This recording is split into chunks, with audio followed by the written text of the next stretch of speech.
Hello വീറ്റുവരാണ്ട്. അപ്പം നമുക്കിന്ന് dragon ഫ്രൂട്ടിന്റെ വിശേഷങ്ങൾക്കൊന്ന് കുറച്ച് കണ്ടുവരാം. നമ്മളെ ഡ്രാഗൺ ഫ്രൂട്ടിന്റെ പൂവ് കാണാത്തവർക്ക് വേണ്ടിയിട്ട് കേട്ടോ. ഇതാണ് ഡ്രാഗൺ ഫ്രൂട്ടിന്റെ പൂവ് വരുന്നത് കേട്ടോ.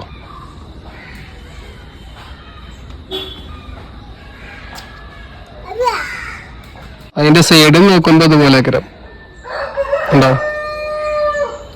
ഇങ്ങനെ ഈ പൂവ് ഫുള്ളായിട്ട് വന്നിട്ട് വിടർന്നിട്ടാണ് അങ്ങനെ അങ്ങോട്ട് എന്താ പറയാ വല്ല വല്ല ചീനി പോവും. അപ്പൊ ഈ സാധനം ഉണ്ടല്ലോ, ഇത് മാത്രം ബാക്കിയാവും.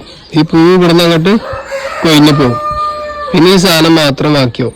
ഇതാണ് പിന്നെ ഡ്രാഗൺ ഫ്രൂട്ടിന്റെ കായായി വരല് കേട്ടോ. ഈ ഒരു പീസ് അതിനായത് ഞാൻ കാണിച്ചു തരാം. ഇതുണ്ടോ, ഇതാണ് ഇപ്പൊ ആ പൂവ്. ആ പൂവ് ഇങ്ങനെ ഉണങ്ങി ചീന് അങ്ങനെ ചാടിപ്പോവും. അപ്പോൾ ബാക്കില് ഞാൻ കാണിച്ചു തന്നില്ലേ, അത് ഇതുപോലെ കായായി വല്ല കായായിട്ട് വരും.